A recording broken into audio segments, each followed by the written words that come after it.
Hello and welcome to the first edition of AI Reader Theater. After feeding all 7 of J.K. Rowling's Harry Potter novels through an algorithm, Botnik Studios was able to train an artificial intelligence program to write a 3-page edition to Harry Potter's adventures. Filled with Rowling's whimsical style and many of the characters we have grown to love and fear, Harry Potter and the Portrait of what looked like a large pile of ash is a tale as iconic as the protagonist it follows. And so, without further ado, a reading of the latest installment of the Harry Potter story by our own Anthony Elio. Enjoy. Harry Potter and the Portrait of what looked like a large pile of ash. Chapter 13.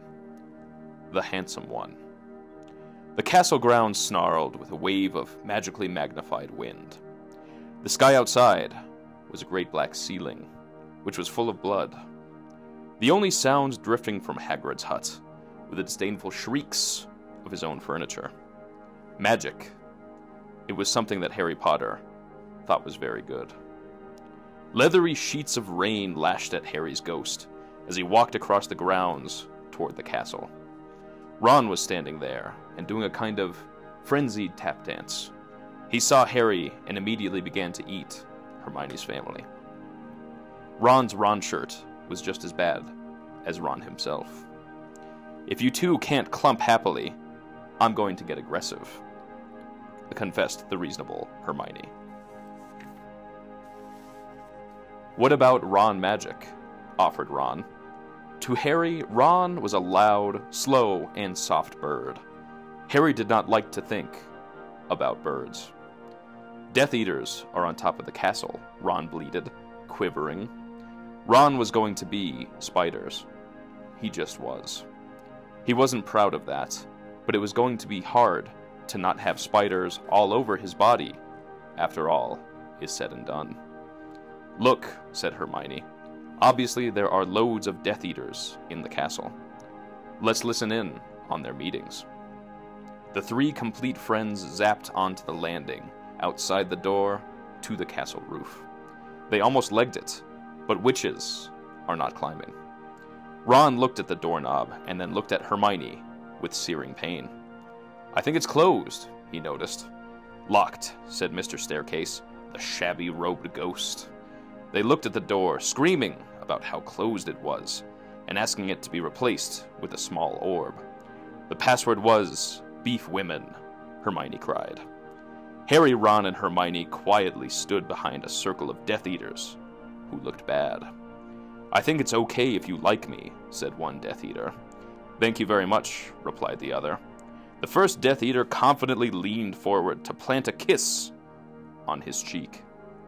"Oh, well done," said the second, as his friend stepped back again. All the other Death Eaters clapped politely.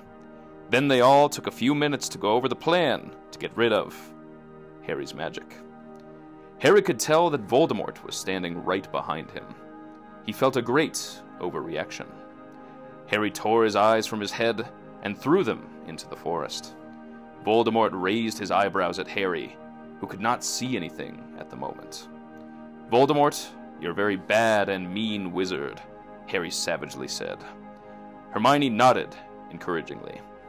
The tall Death Eater was wearing a shirt that said, "Hermione has forgotten how to dance." So Hermione dipped his face in mud. Ron threw a wand at Voldemort, and everyone applauded. Ron smiled. Ron reached for his wand, slowly. "Ron's the handsome one," muttered Harry, as he reluctantly reached for his. They cast a spell or two, and jets of green light shot out of the Death Eaters' heads. Ron flinched. Not so handsome now, thought Harry, as he dipped Hermione in hot sauce. The Death Eaters were dead now, and Harry was hungrier than he had ever been. The great hall was filled with incredible moaning chandeliers, and a large librarian who had decorated the sinks with books about masonry. Mountains of mice exploded. Several long pumpkins fell out of McGonagall. Dumbledore's hair scooted next to Hermione as Dumbledore arrived at school. The pig of Hufflepuff pulsed like a large bullfrog. Dumbledore smiled at it and placed his hand on its head. "You are Hagrid now." We're the only people who matter. He's never going to get rid of us, Harry, Hermione, and Ron said in a chorus. The floor of the castle seemed like a large pile of magic. The Dursleys had never been to the castle, and they were not about to come there in Harry Potter and the portrait of what looked like a pile of ash. Harry looked around and then fell down the spiral staircase for the rest of the summer. I'm Harry Potter, Harry began yelling. The dark arts better be worried. Oh boy.